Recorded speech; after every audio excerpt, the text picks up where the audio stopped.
Indonesia adalah negeri mayoritas Muslim dengan beragam aliran dan ormas Islam. Dua kekuatan besar yang sering sekali menonjol adalah Nahdlatul Ulama atau yang kita kenal dengan NU dengan manhaj aswaja Ahlussunnah wal Jamaah ala Asy'ariyah Maturidiyah dan gerakan dakwah Salafi yang mengusung pemurnian tauhid sesuai dengan pemahaman salafus saleh.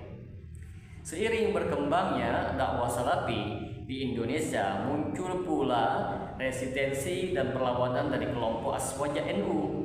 Perlawanan ini tidak hanya bersifat teologis tetapi juga ideologis, kultural, dan bahkan politis.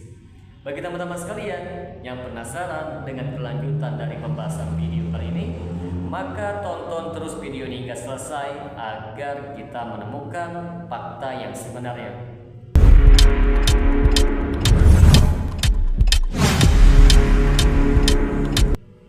Assalamualaikum warahmatullahi wabarakatuh. Jumpa lagi dengan saya Rio Mulyadi di channel Manhaj Dakwah. Pada episode kali ini kita akan membahas tentang perlawanan aswaja NU terhadap dakwah Salafi. Teman-teman sekalian, perlawanan NU terhadap Salafi berakar dari perbedaan prinsipil dalam hal yang pertama, akidah. NU yang lebih cenderung mengikuti akidah Asy'ariyah Maturidiyah mengedepankan takwil terhadap ayat-ayat sifat dan menerima logika kalam dalam memahami akidah. Sedangkan Salafi menolak takwil dan lebih berpegang kepada makna zahir sesuai dengan pemahaman salaf tanpa tasybih, tamtsil, takwil, dan ta'til. Yang kedua, manhaj. NU menekankan mazhab fikih Syafi'i, tasawuf, dan amalan tradisional. Sedangkan Salafi menolak praktek-praktek bid'ah seperti maulid Nabi, tahlilan, dan ziarah kubur yang berlebihan dan sebagainya. Di antara bentuk-bentuk perlawanan NU terhadap dakwah Salafi yang perlu kita ketahui bersama teman-teman sekalian. Yang pertama, kritik terbuka dalam forum dan media. Buku-buku seperti Salafi Wahabi Bukan Ahlussunnah wal Jamaah karangan Kyai Haji Said Aqil Sirot dan Wahabi sesat beredar di kalangan pesantren. Tulisan-tulisan di media aswaja seperti NU Online, Islami.co, dan lain-lainnya sering sekali memuat tuduhan bahwa Salafi adalah perusak tradisi Islam Nusantara, ekstremis, bahkan disebut bagian dari ideologi transnasional yang membahayakan keutuhan bangsa. Yang kedua, fatwa dan pernyataan resmi. Banyak PWNU dan PCNU mengeluarkan fatwa untuk menolak kegiatan dakwah Salafi di masjid-masjid umum. Ada pula edaran agar tidak menerima penceramah Salafi karena dianggap membawa paham radikal dan memecah belah umat Islam. Yang ketiga, pembentukan organisasi tandingan.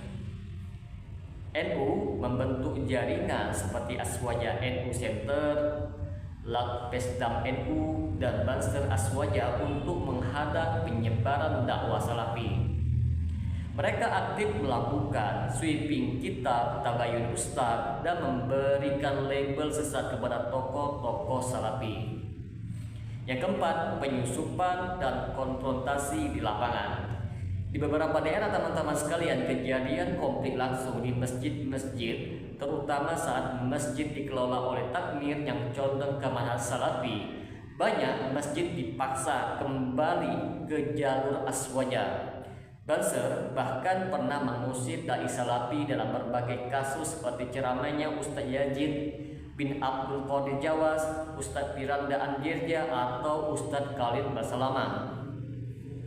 Perlu kita ketahui bersama teman-teman sekalian, NU membangun narasi bahwa Salafi adalah kelompok Wahabi bukan bagian dari Ahlussunnah wal Jamaah, tidak mencintai tradisi dan budaya lokal, yaitu anti dengan maulid Nabi, anti kunut subuh, dan anti tahlilan, merusak harmoni sosial karena suka membid'ahkan sesama muslim, ancaman bagi NKRI karena dianggap bagian dari ideologi transnasional. Narasi ini disebar melalui pendidikan pesantren, media sosial dan website resmi NU, ceramah-ceramah dai Aswaja, kurikulum formal dan informal di madrasah.